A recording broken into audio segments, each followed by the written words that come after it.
For 5,000 years, humanity had suffered under the reign of tyrants and madmen.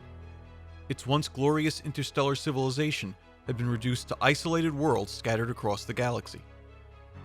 Terra, mankind's homeworld, was a savage wasteland scarred by the long millennia of old night. Its surface was ruled by diseased techno-barbarians and insane psychers whose followers waged constant war. But from amidst the ruins had come a new hope embodied in the person of one man. Known only as the Emperor of Mankind, he was the greatest psyker who had ever lived, as well as a warrior and genius without peer. Most importantly, the Emperor had a plan, a grand design to restore all that humanity had lost and return his people to their rightful place among the stars. But before he had even taken the first step, his greatest enemy stole away the genetically engineered leaders he had created to reunite mankind. These were his sons, the Primarchs, the 20 infant demigods who would never know his wisdom or be guided by his steady hand. Their loss was a heavy burden to bear, but he wasted no time with grief or frustration. The window for success was short, and there was more than one way to save his people from themselves. For mankind to escape the clutches of old night, its battered homeworld had to be unified beneath the benevolent but absolute rule of the Emperor. He had planned for the Primarchs to lead his forces, first as his generals, then as his ruling proconsuls. Now he would have to command that campaign himself. He would lead a single grand army against all the techno-barbarian states and force their submission by blood and iron. Yet the Emperor had no intention of being just another warlord of the Age of Strife, a new and more powerful tyrant to replace the old. With unity would come the restoration of reason, logic, and sanity itself to those who submitted to his rule. The Emperor did not seek subjects. He wanted citizens, men and women no longer defined by the daily, brutal struggle for survival. Instead, they would be united in pursuit of a common cause, the betterment of themselves and all those around them. To this end, Malcador would serve as his greatest ally. His extraordinary talent for organization would restore the foundations of law, science, education, and culture in the Emperor's domain. The Sigillite would be mankind's tutor in the lost arts of civilization. To make this dream a reality, the Emperor needed an army. But no band of warriors raised from among the ragged peoples of Terra would suffice. They had to be soldiers with the aggression and skill to overcome warp-possessed psychers and cybernetically enhanced warlords. They needed to survive the radiation and virus-plagued wastelands of the Earth and possess the mental fortitude to face battle after battle against the horrors of old night. But the Emperor lacked the time to craft genetically engineered warriors from infancy. Instead, he needed to augment fully grown combatants. This meant there was a high risk their bodies might reject the augmentations or become destabilized by them. To this end, the Emperor drew on more advanced versions of genetic enhancement techniques used by the techno-barbarians to create the Thunder Legion. The Legion was made up of 20 regiments of augmented troops raised from the men who had already pledged themselves to the Emperor's cause. These so-called Thunder Warriors were transformed by various chemical processes and tissue grafts into beings of enormous strength and physical endurance. They were able to survive exposure to Terra's most toxic environments, as well as resist even psychic attacks. But the Thunder Warriors were not fine-crafted gems like the Custodians, raised from infancy under the Emperor's guidance. They were war-scarred survivors of a post-apocalyptic world who carried their burdens with them every day. They were like rabid dogs given the opportunity to fight fire with fire in a world gone mad, so that sanity might be restored.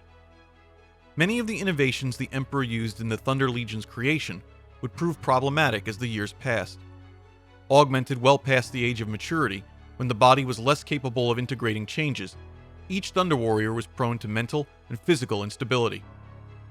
Most suffered from psychological wounds inflicted by the hardships of their lives, weaknesses that only worsened after the stress of the battles to come.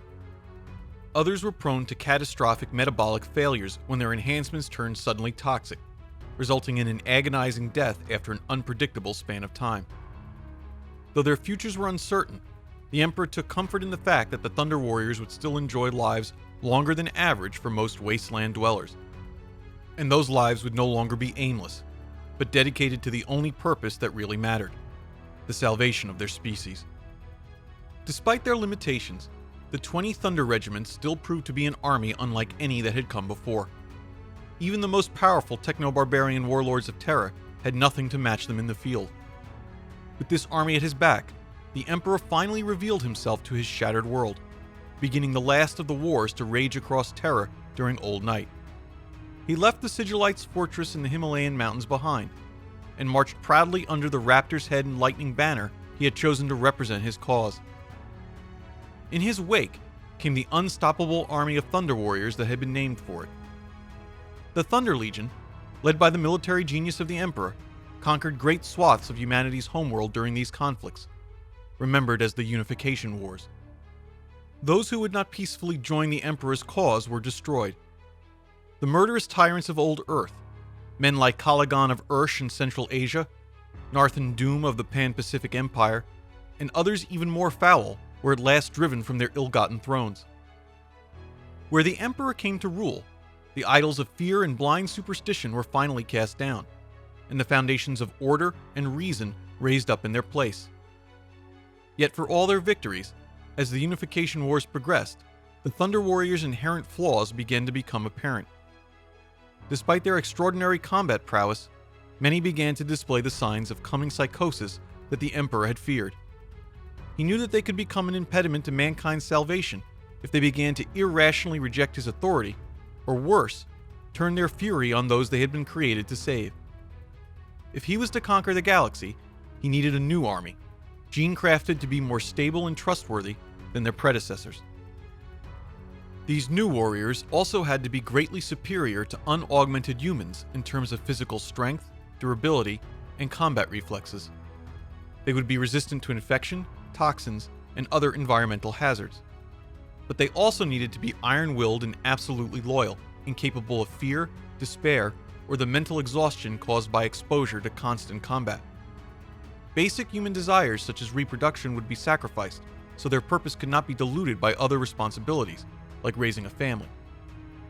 They would be warrior monks, determined to endure any hardship and risk death every day of their lives, so that the rest of mankind might once more reach for the stars. And those lives would be long, for unlike the Thunder Warriors, barring death in battle, they would live for many centuries. To create these replacements, the Emperor returned to his gene labs in the Himalayas. Using the lost Primarchs' genomes as templates, the Emperor crafted the first of his Space Marines, the legendary Legiones Astartes, from willing adolescent males who had not yet achieved maturity. In this way, they would suffer none of the instabilities of the Thunder Legion, as their bodies adapted more readily to the changes. However, they sacrificed some of their counterparts' sheer physical strength and endurance in return. The Astartes were transformed into their augmented states not through the use of muscle grafts or gene programming, but through the implantation of 19 engineered organs cultivated from viral machines known as gene seed. Because this gene seed was derived from the DNA of the Primarchs, each Space Marine would also bear a great measure of their Primarch's personality and combat preferences. Though the process of implantation was difficult and dangerous, the changes wrought occurred quickly enough that thousands of Astartes could be put into the field. The numbers of these new warriors, at first armed and armored as the Thunder Warriors had been, grew swiftly. They were organized into 20 distinct regiments of a few hundred Astartes, and each regiment contained warriors drawn only from a single Primarch's gene seed to minimize personality clashes. The early Space Marine regiments soon became full legions as the Emperor's armies conquered more of Terra. The new warriors began to replace the less disciplined Thunder regiments through a process of attrition. But the Thunder Legion did not take its retirement well. In the final days of the Unification Wars, many Thunder Warriors realized that their enhancements would ultimately result in death. They felt slighted and used, and these feelings were strengthened by growing jealousy of the near immortality of the Space Marines. Though he offered them a comfortable sanctuary for what remained of their lives, the Emperor could do nothing to reverse their inevitable decline. It was then that the Thunder Warriors turned on their creator in frustration for what they saw as his betrayal at their creation. Facing an uprising that could undo all his work, the Emperor unleashed several hundred of the Legio Custodes upon the Thunder regiments. The Custodians were aided by thousands of Space Marines.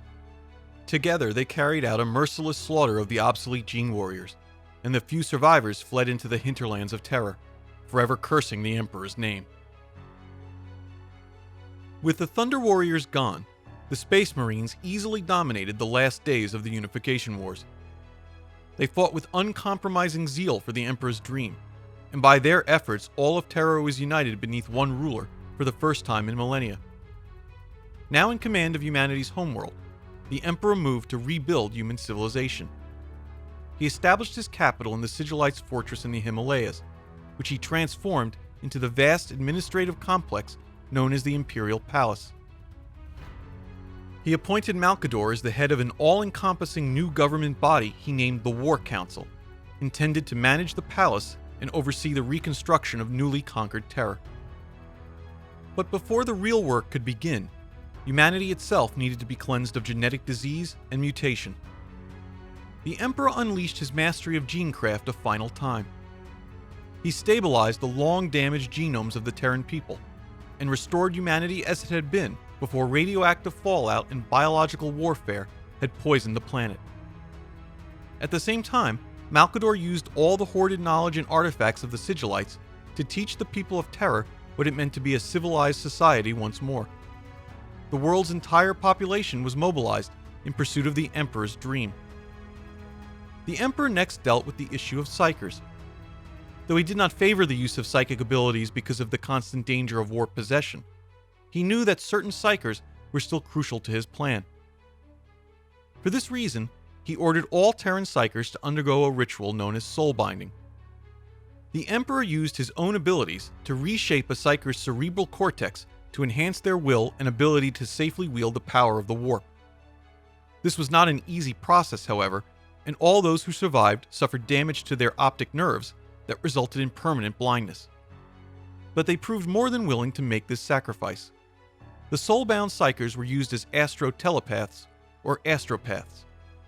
They could communicate across interstellar distances in the form of psychic visions and empathic transmissions. Such an ability was crucial if humanity was to be bound back together.